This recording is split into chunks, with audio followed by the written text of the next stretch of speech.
படிப்பு மட்டும்தான் முக்கியம், கல்வி முக்கியம் இல்ல கல்வியும் படிப்பும் ரொம்ப முக்கியம்னு நிறைய வெளிநாடுகள்ல நம்ம பார்த்திருப்போம். பட் ஆனா கடந்த 5 ஆண்டுகள்ல படிப்பு மட்டும் முக்கியம் கிடையாது, விளையாட்டும் முக்கியம். நீ அதுல இருந்தா கூட பொழைச்சிக்கலாம், நம்ம கண்டிப்பா முன்னுக்கு வந்துடலாம் அப்படிங்கிற ஒரு மைண்ட் செட் நிறைய பேரண்ட்ஸ்க்கு வருதுன்னா அதுல கண்டிப்பா நம்மளுடைய டிசிஎம்க்கு ஒரு பெரிய பங்கு இருக்கு. சோ அவருக்கு முதற்கண் நம்மளுடைய நன்றிய கொடுத்துடலாம். நம்மளுடைய டெபுட்டி சீஃப் மினிஸ்டருக்கு, துணை முதல்வர் அவர்களுக்கு தேங்க்யூ சார். பட் இன்னைக்கு இந்த துறை அவருடைய துறை தான், ஆனா இன்னைக்கும் எங்கேயோ வேலைக்கு தான் போயிருக்காருன்னு நினைக்கிறேன். அதனால அவருடைய ஃப்ரெண்ட் அவங்களை ரெப்ரசென்ட் பண்ணி வந்திருக்காங்க சார். சோ உங்ககிட்ட நான் கேட்க போற கேள்வி என்னன்னா, உங்களுடைய ஃப்ரெண்டோட இந்த துறையில நீங்க பார்த்து வியந்த ஒரு விஷயம், வா இதை எப்படி யோசிச்சாப்ல அப்படின்னு நீங்க வியந்த ஒரு திட்டம் என்ன? அனைவருக்கும் முதல்ல வணக்கம். ரொம்ப ஒரு நெகிழ்ச்சியான ஒரு நாள் இந்த நாள். எனி டைம் எலெக்ஷன் டேட் வரலாம், ஆனால் நாங்கள் என்ன பண்ணிட்டு இருக்கோம் பார்த்தீங்களா? ஏன்னா நாங்கள் பண்ணியிருக்கிறோம், அதனால நாங்கள் நின்று நாங்கள் எக்ஸிபிட் பண்ணுறோம். அப்படிதான் நான் கான்ஃபிடண்டாக நான் சொல்றேன். நான் see a dream is a dream. Suppose if you alone dream, it's only a dream. A dream is the one which you dream together will become a reality. So அதை உணர்ந்திருக்கோம் நாங்கள். அதோட அடித்தளம் தான் இன்னைக்கு என்னுடைய அரசியல் ஆசான் மாண்பு தமிழ்நாட்டு முதலமைச்சர்.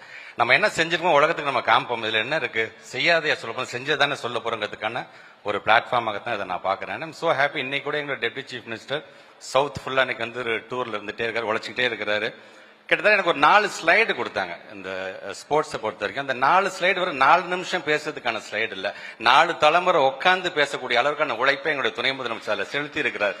உதாரணத்திற்கு கிட்டத்தட்ட இந்த எங்களுடைய டிபார்ட்மெண்ட் ஐ மீன் ஸ்போர்ட்ஸ்க்கு கிட்டத்தட்ட ஒரு 2268.69 கோடி ரூபாய் கிட்டத்தட்ட கடந்த ஆட்சியை பாத்தீங்கன்னா 3 மடங்கு அதிகமாக கொடுத்திருக்கோம்னா, சும்மா கேட்டோம்னா ஹானரபிள் சீஃப் மினிஸ்டர் பணத்தெல்லாம் ஒதுக்க மாட்டாங்க. நீங்க ப்ரூவ் பண்ணி காமிச்சீங்கன்னா உங்களுக்கு ஒதுக்கலாம். சோ இது இவ்வளவு காலத்துல வரலாற்றுல கேலோ இந்தியால லிஸ்ட்லயே வராத தமிழ்நாடு இன்னைக்கு 2வது இடத்துல மெடல் அடிச்சிருக்க லிஸ்ட்ல வந்திருக்குன்னா, நாங்க பெர்ஃபார்ம் பண்றோம், எங்களுக்கு பணத்தை கொடுங்க அப்படின்னு சொல்லக்கூடிய முதலமைச்சர். சோ இன்னொன்னு நான் பார்க்கக்கூடியது, கிட்டத்தட்ட இந்த 5 வருஷத்துல மட்டும் பாத்தீங்கன்னா ஏறத்தாழ 301 பேருக்கு அரசு உத்தியோகத்துல ஸ்போர்ட்ஸ் கோட்டால வாங்கி கொடுத்திருக்காரு தமிழ்நாட்டுடைய முதலமைச்சர். கடந்த காலத்துல வெறும் 3 பேருக்கு தான், அதுவும் பிஎஸ்சியூல இருக்கக்கூடிய இபி டிஎன்பிஎல்ல கொடுத்தாங்க. ஆனா இந்த 301 பேரும் பாத்தீங்கன்னா எங்களோட ஸ்கூல் எஜுகேஷன் டிபார்ட்மெண்ட்ல எங்களுக்கு கொடுத்ததாக இருந்தாலும் சரி, ரெவன்யூ டிபார்ட்மெண்ட்ல RI லெவலுக்கு கொடுக்கக்கூடிய போஸ்டிங்கா இருந்தாலும் சரி, கமர்ஷியல் சார்ந்து வரும்போது சப் ரிஜிஸ்டர் லெவல்ல கொடுக்கறதாக இருந்தாலும் சரி, இதுல இன்னும் நான் பெருமையாக பார்க்கக்கூடியது 301 பேர்ல 70 பேர் பாரா அத்லெட்டிக்ஸ்க்கான அந்த நியமனம் வழங்கப்பட்டிருக்கிறது நமக்கான மிகப்பெரிய ஒரு பெருமை. சோ இங்க நீங்க ஆல்மோஸ்ட் பாத்தீங்கன்னா ஏவில அவர் என்னென்னலாம் செஞ்சு எல்லாத்தையுமே காமிச்சு முடிச்சிட்டீங்க நீங்க. நான் புதுசா சொல்லணும் அவசியம். பட் எனக்கான பெருமை அவர் கொண்டு வருகின்ற 2021 செஸ் ஒலிம்பியாடு கொண்டு வந்த பொழுது தமிழ்நாட்டு முதலமைச்சர் எந்த அளவுக்கு அவங்க இருக்க அரசு அதிகாரி மேல நம்பிக்கை வச்சிருக்காருன்னு பாருங்க. அந்த மாதிரியான ஒரு இன்டர்நேஷனல் ஈவெண்ட் நடத்துறதுக்கு 3 வருஷம் ஆகும். ஆனா நம்முடைய தமிழ்நாட்டுடைய முதலமைச்சர் அன்னைக்கு இன்னொரு நாடோட போட்டி போட்டு அதை உடனே நமக்கு கொண்டு வந்து வெறும் 3 மாதத்துல 180 கண்ட்ரீஸ் கலந்து கூட இன்டர்நேஷனல் லெவல் ஒரு ஈவெண்ட்டை நடத்தி காமிச்சது எங்களுக்கான பெருமை. நீங்க இதை காமிச்ச ஒவ்வொரு ஈவெண்ட்டை பத்தி நீங்க சொன்னாலும் ஒவ்வொன்றுக்கும் எங்களால் ஒரு ஹிஸ்டரி சொல்ல முடியும். அதுக்கு குறிப்பாக ஹாக்கி விளையாட்டு போட்டி சார்ந்து எடுத்தீங்கன்னா 17 வருஷம் கலைஞர் காலத்துக்கு பிறகு 17 வருஷம் கழிச்சு நடத்தக்கூடிய ஒரு நிகழ்ச்சியாக இருந்தாலும் சரி, ஸ்குவாஷ் வேர்ல்டு கப் பேசுறோம் பாத்தீங்களா, அந்த ஸ்குவாஷ்க்கான பெடரேஷனுக்கான ஆபீஸ் எங்க இருக்குன்னா நம்முடைய தமிழ்நாட்டுல நேரு பார்க்ல தான் இருக்குது அப்படிங்கிறது நமக்கான பெருமை. ஸ்குவாஷ்ல வேர்ல்டு கப் லெவல்ல கிட்டத்தட்ட 4 பேர் ஜெயிச்சிருக்காங்க. அதுல 3 பிளேயர்ஸ் நம்ம தமிழ்நாட்டோட பிளேயர்ஸ் நமக்கான பெருமை. கிட்டத்தட்ட 41 ஹாஸ்டல்ஸ் இருக்கு நமக்கு. 2200 SDIT ஹாஸ்டல் பசங்க படிக்கிறாங்க.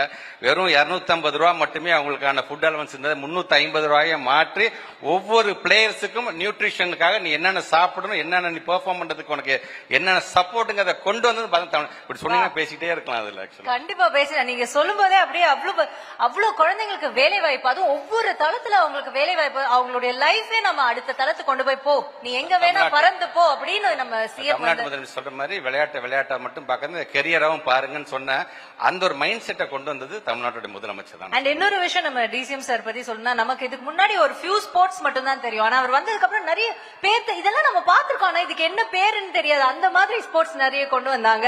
சர்ஃபிங் ஆகட்டும், இந்த மாதிரி நிறைய ஸ்போர்ட்ஸ் இருக்கு. அதுக்கெல்லாம் ஒரு ஸ்பெஷல் வாழ்த்து ப்ளீஸ். அண்ட் காமன் பிள்ளைகள் விளையாடுவதற்கு அது ஒரு நாள். And for the new generation is so uplifting. Thank you sir, thank you so much.